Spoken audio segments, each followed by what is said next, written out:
বিবাহিত জীবনের ৩ বছর অতিবাহিত হতে না হতেই হিরো আলমের জীবনে নেমে আসলো অন্ধকারের এক ঘনঘটা। গতকাল তার বাবাকে হারানোর পর অবশিষ্ট আর কেউ রইল না হিরো আলমের। তার প্রিয়তম স্ত্রী রিয়ামণিকেও বিচ্ছেদের ঘোষণা দিয়েছেন। একটিমাত্র কারণ, হিরো আলমের বাবা অসুস্থ থাকা অবস্থায় রিয়ামণি অন্য ছেলেদের সঙ্গে গান নিয়ে ব্যস্ত সময় পার করছেন এবং রিলস ভিডিও আপলোড দিচ্ছেন ভেরিফাইড ফেসবুক পেজে।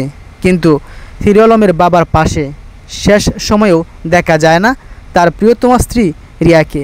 এর পূর্বেও হিরো আলম তার প্রথম স্ত্রীর বিচ্ছেদ ঘটিয়েছে শুধুমাত্র রিয়ার জন্য। হিরো আলম তার এক পোস্টে বলেছেন, অনেকেই বলেন ছেলেরা খারাপ, কিন্তু আমরা যখন মেয়েদের দোষগুলো ধরি তখন মেয়েরা উল্টো দোষ দেয় ছেলেদেরকে। আমি ভুক্তভোগী। অর্থাৎ হিরো আলম প্রথম স্ত্রীকে হারানোর পর দ্বিতীয় স্ত্রীকেও হারাতে বসেছে। এক পোস্টে হিরো আলম লিখেছেন, রিয়ামণি আমার বাবা হসপিটালে থাকলেও সেবা করলো না, আমি বিছানায় পড়ে থাকলে সে কি করবে আমার বোঝা হয়ে গেছে।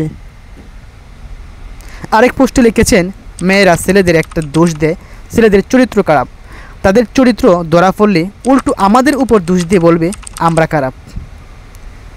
আরেক পোস্টে লিখেছেন, আমার বাবার কবর আর একটু পরেই আসল বাসায় চলে যাবে, সে এতদিন ছিল বাড়াবাড়িতে, 2 দিনের দুনিয়া, কিসের এত অহংকার।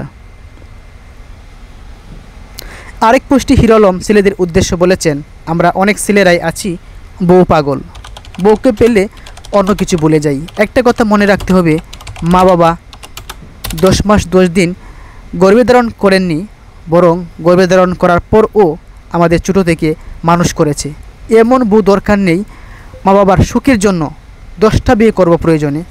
যে বউ মা বাবাকে দেখাশোনা করে না, সেরকম বউ দরকার নেই। রিয়ামণিকে উদ্দেশ্য করেই তিনি এমন একটি পোস্ট করেছেন। এর পূর্বে আরেক পোস্টে হিরো আলম তিনি লিখেছিল, রিয়ামণিকে আমার জীবন থেকে বয়কট করলাম, কারণ আমার বাবা হসপিটালে সে আমার বাবার কাছে না থেকে বিভিন্ন ছেলেদের নিয়ে নাচ গান করছে। তার পরিবারের কোনো সদস্যও আমার বাবাকে দেখতে আসেনি, আমার বাবা বেঁচে থাকতে দেখতে আসলো না, তাহলে আমি পড়ে থাকলে সে কী করে আমাকে দেখাশোনা করবে। আরও বলেছেন, রিয়ামণি মায়ামণি ঢাকা শহরে বিভিন্ন বারের ডান্সার, সেখান থেকে আমি একটা ভালো পথে আনার চেষ্টা করেছিলাম।